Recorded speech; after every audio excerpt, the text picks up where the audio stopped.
Congressman Tom Souzzi, co-chair of Pakistan Caucus, has an interesting political profile. Much of our real estate is represented by that building across the way, which is falling apart. In my case, you've got somebody that you know, somebody who's been around, somebody who's got a proven record of getting things done. He has been elected to the Congress from New York 4 times since 2016.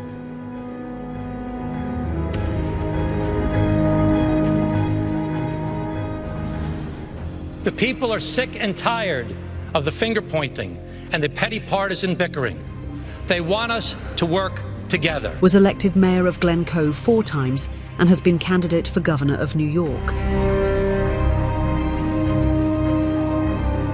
This week, Congressman joined Dr. Moeed Pirzada for an interesting discussion on everything from his life to Pakistan Caucus, President Trump's creative chaos and Europe.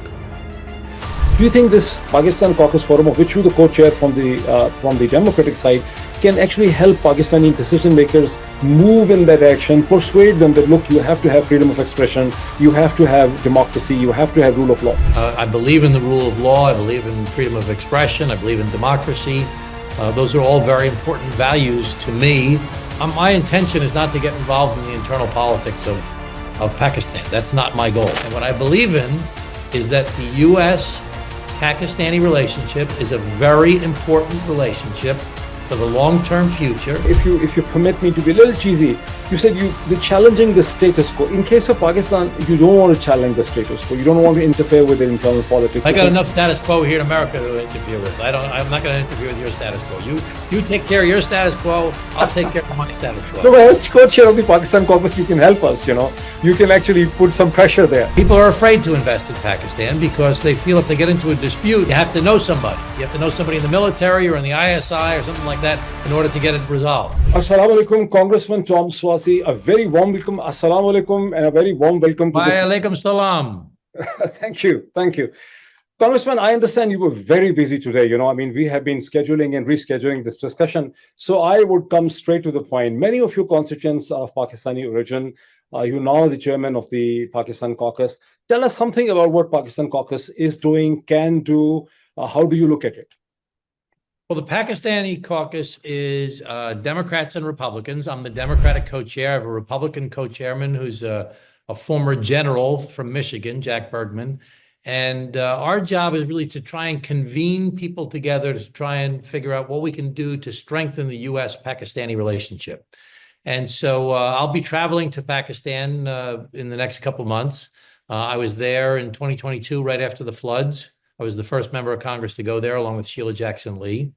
And I am holding a conference on April 30th here in Washington, D.C., to discuss the history of the U.S.-Pakistani relationship, the current U.S.-Pakistani relationship, and the future U.S.-Pakistani relationship. And I'm going to be bringing in people from the State Department here in the U.S.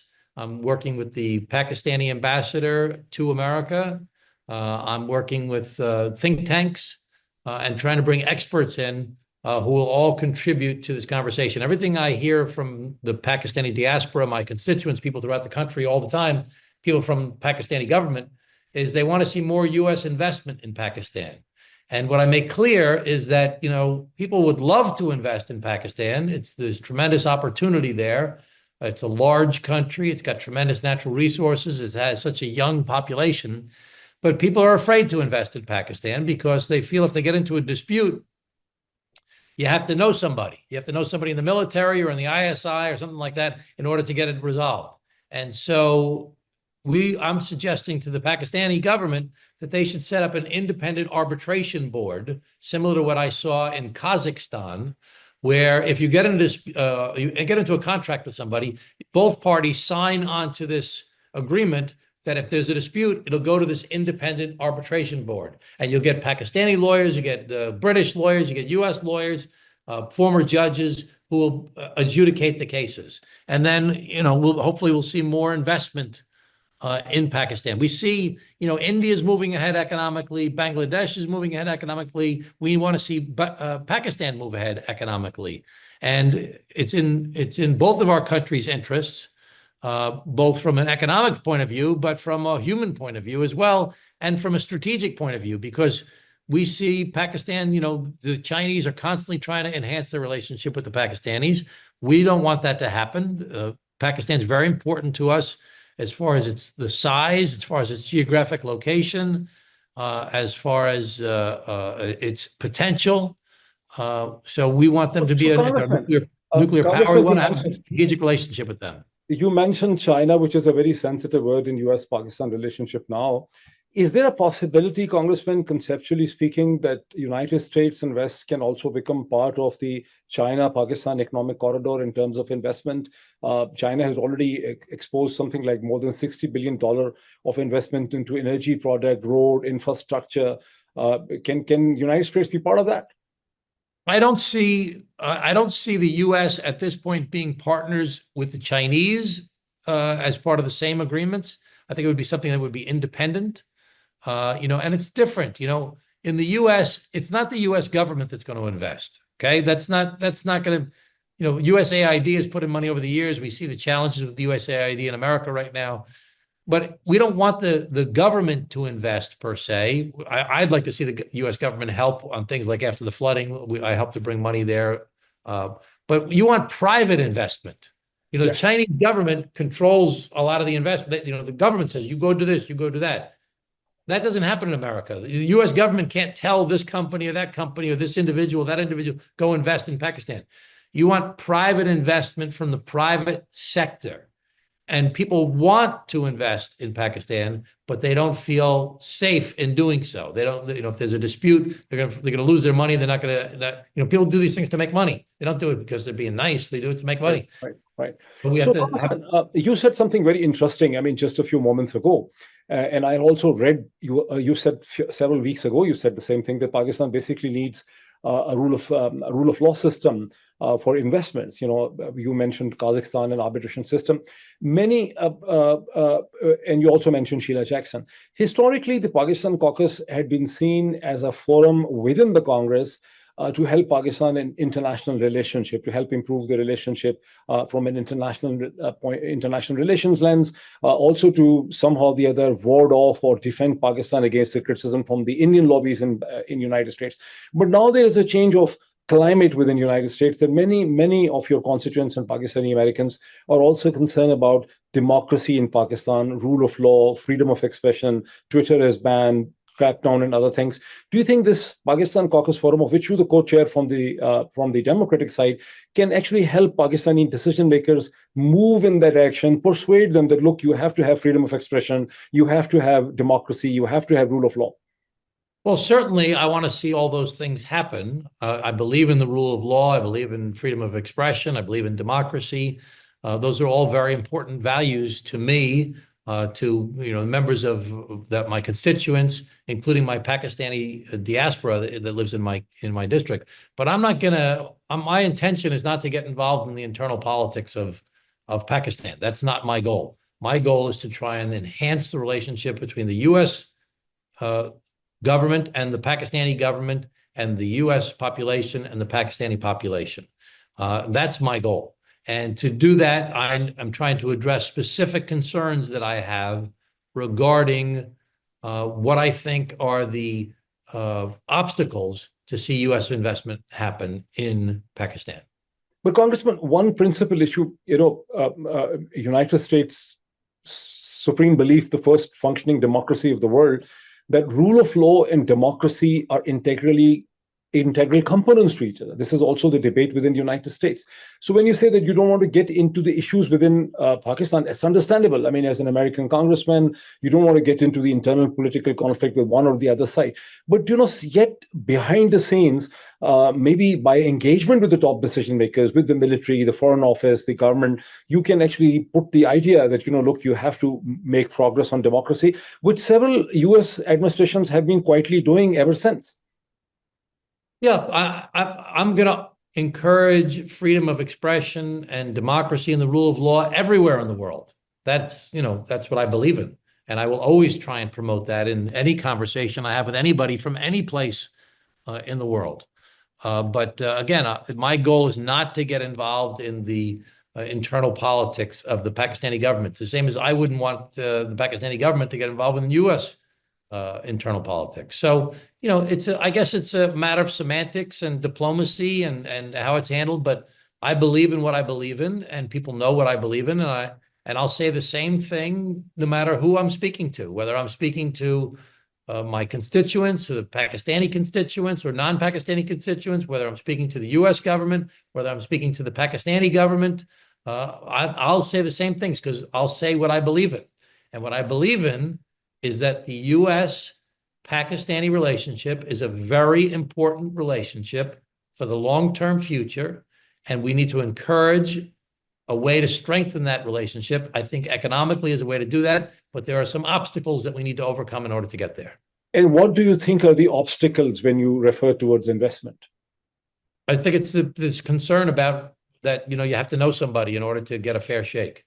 So basically, it's nepotism. It's nepotism and personal relationship, and not the rule of law, not the transparency of the American style of rule of law. Like in this country, you don't have to know someone to do a business. Well, even here in the United States of America, people perceive that that's a problem here as well, but it's not as bad as it is in other parts of the world. And so I believe that we have a very strong rule of law here in the United States of America. As a matter of fact, we're concerned, when we hear our president and members of Congress talking about impeaching judges and things like that, right, that's really disconcerting. So that's something you have to constantly fight to preserve in any democracy, in any country. That's something we're doing right now. Now, I feel very confident that the American Constitution, the American people, Democrats and Republicans, will ultimately stand up for the basic fundamental beliefs we have in our country, which are the three branches of government, which are the executive branch, the legislative branch, and the judicial branch, all equal branches of government. And it's interesting. It's interesting, Congressman, because you mentioned yourself, but in January, in the first week of January, you wrote a very interesting and very provocative opinion piece in New York Times, in which the title of the opinion piece was "Let's Try Something Different in How We Deal with Trump." New York Times, your own op-ed piece, in which you actually asked and you tried persuading the Democratic Party that we shouldn't really be confronting Donald Trump. We should actually see what are the common grounds. But I didn't say that. I said we shouldn't confront them on everything. There's certain things we're going to confront no matter what, but let's not confront everything, and let's try and find common ground wherever possible. Yes, and you were looking for common grounds in immigration and border security, also in low inflation, in economic stability, and also the culture wars. Several weeks have passed since then your op-ed piece appeared in New York Times. So, and at that time, Donald Trump wasn't the president, he was president-elect. Now, between 20th January and 20th March, in less than 60 days, President Donald Trump has passed close to 100 executive orders, and literally every branch of the federal government and the society is in sort of disturbed. He's shaking up the whole system. How are you looking at that? Well, he's not making it any easier to cooperate, but I'm still committed. I'm still committed to trying to find common ground. I believe that right now the Republicans and the president and the Republican Party are looking at everything as being my way or the highway. We're gonna do it ourselves. We're gonna ram it through. We're gonna get it done. That's not gonna last. I know politics. I know government. I know how close the margins are. The time is gonna come in the next few months when the Republicans need the Democrats' help, and we need to be ready with where we are willing to work together to get things done to make our country better. So I have great faith in our system. I have great faith in the country. Like I said, the president's not making it easier because human instinct is, you punch me, I'm going to punch you back, and it's worse and worse. So I think it was, an eye for an eye. If we continue this eye for an eye mentality, later we're all going to be blind. Yes, yeah. But you said something interesting. You said politics. I know my politics. I was looking at your profile. It's a very impressive profile. You have been mayor of Glencoe for four times, for 8 years. But not only this, your father, who was an immigrant from Italy, he had been a mayor of Glencoe. And one of your uncles has also been a mayor of Glencoe. And my cousin. One of your cousin, right? So, I think Joseph Souzzi. Joseph is my father, yeah. Yeah, Joseph is your father. Then one of Matter of fact, there's a picture of my father right there. See up there, that picture right there. That's my picture of my father with John F. Kennedy in 1960. Oh, impressive, interesting. And then Vincent Souzzi was your uncle, right? Or cousin? Yeah. So, And then so definitely, I had a cousin Ralph also as the so mayor. politics is definitely in your blood, and you have been fighting your political battles. What is the meaning of politics to you? Why are you in politics? Well, there's some people that look at the word politics and they say poly is a Greek word which means of the many, and ticks are blood-sucking insects. So I mean, how to translate in Pakistan. I don't know if they know about ticks. That's a thing Yeah. here in America. No, but No, they understand you. Yeah. no, for politics, for me, is how can we take a bunch of disparate groups of people and disparate interests and try and find common ground together to try and advance agenda to make people's lives better. That's what politics is for me. How do you persuade this large group of diverse people with different backgrounds and different beliefs? How do we find some common ground and try and move forward together to try and make things better? And, to change things, you need three elements. One, you need the answer. What do you want to change it to? That's not the hardest part. You can get a lot of smart people and you can come up with an agenda and a platform. What do you want to change it to? The second thing you need is the courage to stand up to the status quo. Because when you want to change things, the reason the status quo often stays the same is because somebody's benefiting from the status quo. They don't want you to change it. Right. You want to try and do something about global warming or climate change. The oil companies don't like that. You want to do something about high prescription drug costs or health insurance costs. Well, the pharmaceutical companies and the insurance companies don't like that. You want to do something about guns. The gun manufacturers don't like that. You want to change something, you have to be willing to have the courage to stand up to the status quo. But the third thing you need is the most important thing. You can have all the great ideas, you can have all the guts, but if you don't have the ability to win, you're not going to get anything done. So if I be a little cheesy, you have to know how the press works, how the politics works, how the money works, how the legislation works. How do you get something done? You need all three of those elements to get something done. But Congressman, if you permit me to be a little cheesy, you said the challenging the status quo. In case of Pakistan, you don't want to challenge the status quo. You don't want to interfere with the internal politics. I got enough status quo here in America to interfere with. I'm not going to interfere with your status quo. You take care of your status quo. I'll take care of my status quo. No, as co-chair of the Pakistan Caucus, you can help us. You can actually put some pressure there. Yeah, my goal is to try and build the U.S.-Pakistani relationship. Okay, so let's move forward. You in politics, you have been elected mayor of Glencoe for almost 4 times, and you've been, I think, chief executive of the Nassau County. You've been elected to the Congress of the United States for 4 times. You fought the governor election for New York. What has been twice? Yeah. What has been the most important political victory to you, and what has been the most important political defeat to you? Well, I think that, the victory for me is when I get things done, when I actually make people's lives better. And, I have a lot of long list of accomplishments as far as helping my hometown, as far as saving my county, as far as cleaning up pollution, as helping people in some of the most desperate times in their lives. Right now, my biggest agenda is to work on this immigration issue and to try and get that done. That would be, I think, a crowning achievement for me if I could get that done. What are your goals on the immigration agenda? I want to try and get a bipartisan deal together to secure the border, to fix the broken asylum system in our country, and to treat people like human beings. For me, immigration is a very personal issue for me. I define my whole life through my father and grandparents' experience immigrating to the United States of America, the American success story. I see it all the time in my constituents. Immigration is central to what America is about. And it's painful for me that I see this negativity associated with immigration right now in our country. So we have to secure the border. We have to fix the broken asylum system, but we also have to figure out how to modernize the legal immigration system so that people can live their lives fully, especially these young kids that were brought here when they were little, and now it's 20, 30 years later, and they're still living here and they have no permanent status. People we invited to America after an earthquake or a flood or a revolution. We said, come to America where it's safe, and they still have no permanent status. We have all these farm workers and healthcare workers and other workers that should get status that don't have it. So I want to try and resolve that. And that's not going to be easy to do, but I'm very confident we can get it done. But Trump administration has raised some very difficult issues. I mean, they're even talking of deporting the the legal residents, the green card holders. What's your Democratic Party's perspective on that? Well, I'm not going to speak on behalf of my whole party, but I want to stick with our values as far as the U.S. Constitution and the rule of law in the United States of America. And there's some, very thorny legal questions that are being brought up right now.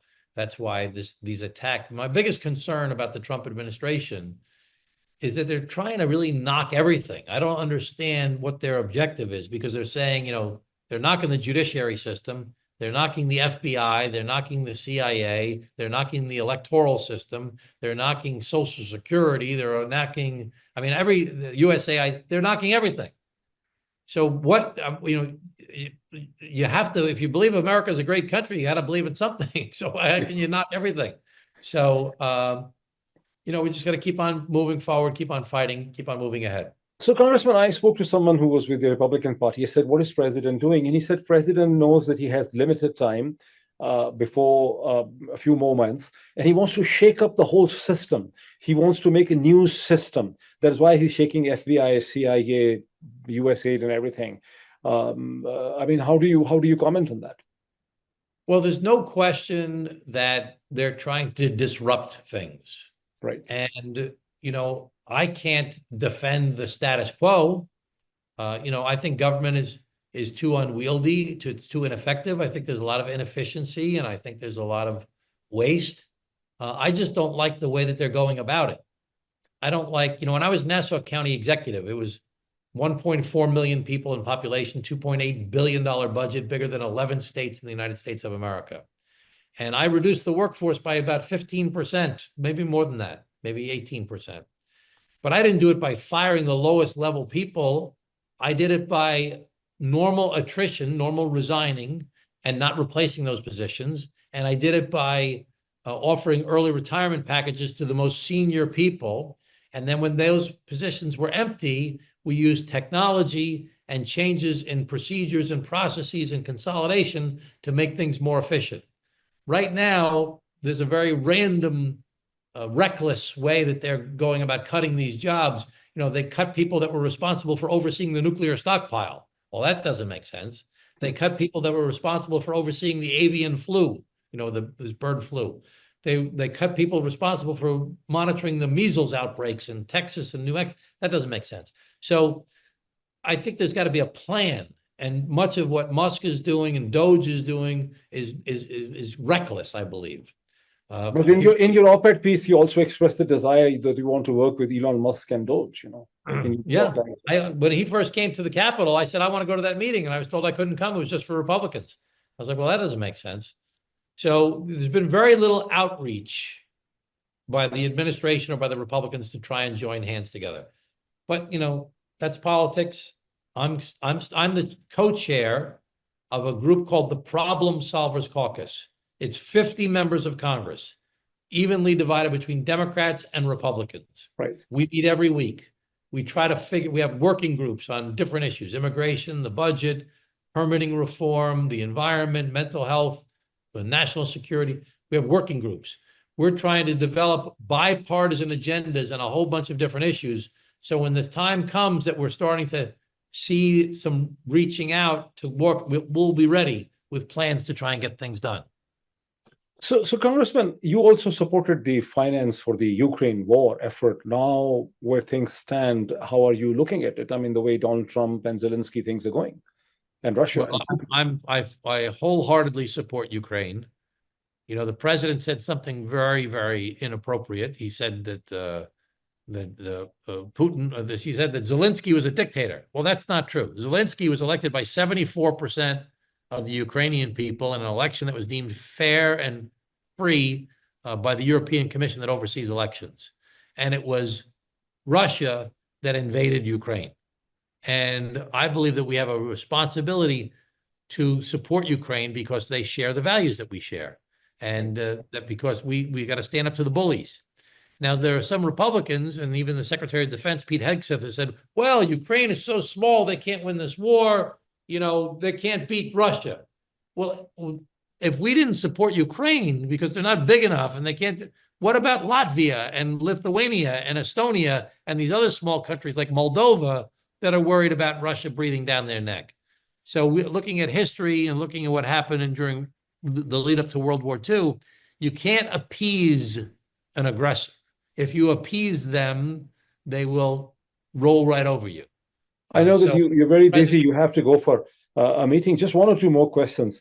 When we talk of Ukraine, we also see a rising level of distrust between United States, Trump administration in Europe. I mean, United States wants to leave the supreme command of the NATO, which is, I find it unbelievable that United States can actually, just for financial reasons, leave something which was once belonged to Eisenhower. I mean, President Eisenhower. It would be a terrible mistake. And it's like something similar to what you just said. It can't be, you can't make these decisions based solely on financial reasons. That's not what America is about.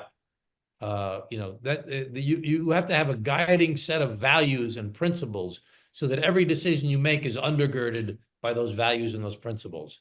And the values should be based upon what America is founded on. And how do you look at the rising tensions with Germans, the French, and the British? I think it's a terrible mistake. I'll say this. The president was right when he first started in 2017 and even today to say that we need Europe and our NATO allies to pick up more of their own burden. I am all for that. I agree that they should be doing more. But I don't like the way that we're going about this. You saw a tremendous increase by the European nations to contribute to their own defense under the Biden administration. And he didn't do it by beating up on them or, threatening them or putting our relationship, that's very special relationship, at risk. So I think President Trump is wrong with the way he's going about this. The goal to have NATO and Europe to continue to increase their investments, to take on more responsibility, I'm all for that. These are successful, wealthy nations. They need to take on more responsibility. They can't rely just on the United States. But we can't fracture this very special relationship we have. One last question. You talk of culture wars. You thought that your party, the Democratic Party, had moved too much towards the left. What do you exactly mean by that? Well, we saw a lot of voters. We saw a lot of African Americans, a lot of Latinos, right? A lot of Asians and South Asians, Chinese, Korean, Indian, Pakistani, that have always voted for the Democratic Party, mainly because they thought the Republicans were just, had too many racist instincts. So they voted for the Democrats. Right. And we saw people move away from the Democratic Party in this election towards Trump because they were more worried about the Democrats than they were about what Trump would do. And I think if you look at these different groups, the African Americans, the Latinos, the Indians, the Pakistanis, the Koreans, etc., they're very traditional people. They have family values. They have often religious values. They believe in entrepreneurialism. When they hear talk about the Democrats as being, the main issues they stand for are freedom of choice for abortion or for LGBT and transgender rights, which are very important things, and I support those things, but that can't be the main thing you build the party on. Right. The Democratic Party's got to be much more than that.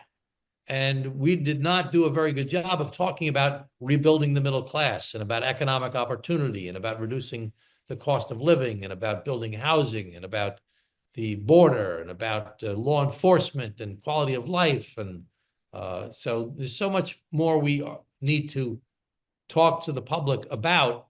And I don't think we did enough of a good job communicating the real values of the Democratic Party. We have to get back to those basic values. Looking at our history. Thank you so much. I understand they're precious on your time. Thank you so much for finding time and wish you all the best for the conference on 30th April. Is this in DC or is this in some university? It's in DC, at the Capitol. It's in the capital city. Congressman, thank you so much. I look forward to again talking to you at some point. Shukriya. Pakistan Zindabad. Thank you, Congressman. Pakistan Zindabad. Thank you. Thank you.